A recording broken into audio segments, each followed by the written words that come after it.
Namni hundumtuu cubbamaadha. Ilmaan namootaa wanti tokko isaan godhu waan hedduutu jira.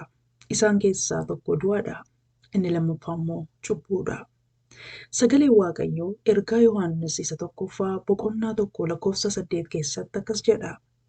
Nu yoo cubbuu hin qabnu jennee of gowwoomsina, dhugaanis nu keessa hin jiru.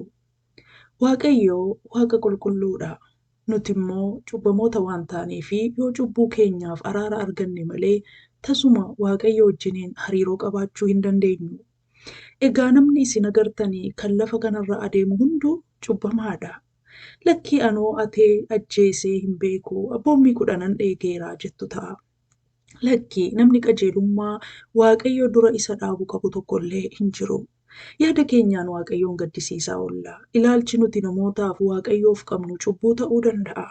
Dubbiin afaan keenya keessaa ba'u gariin isaa hammeenyaan kan guutedha. Gochi keenya hamaa ta'uu baatullee dhibaa'ummaadhaan kan guutedha. Ofittummaa fi of tuulummaan badaa nurraa fagoo hin jirani.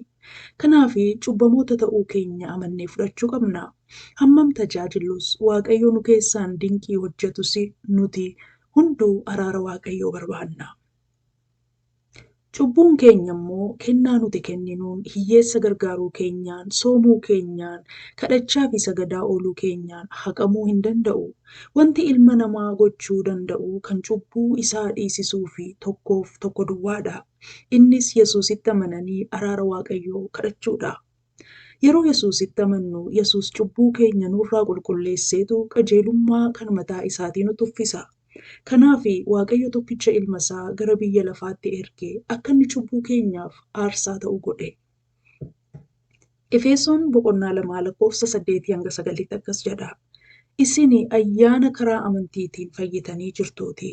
Kunis kennaa Waaqaati malee hojii ofii keessanii miti. Akka namni tokkoyyuu ittiin of hin jajnee fi kun hojiidhaan miti. Kanaaf egaa ilmi namaa hojiidhaan fayyuu hin danda'u.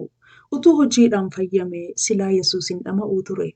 Kanaaf hundumti keenya gara Waaqayyootti kadhataan yeroo dhiyaannu maqaa ilma isaatiin araara Waaqayyoo kadhanna malee qajeelummaa gara Waaqayyoo fidannee dhufnu hin qabnu. Yesuusitti amantanii araara Waaqayyoo argattaniittu?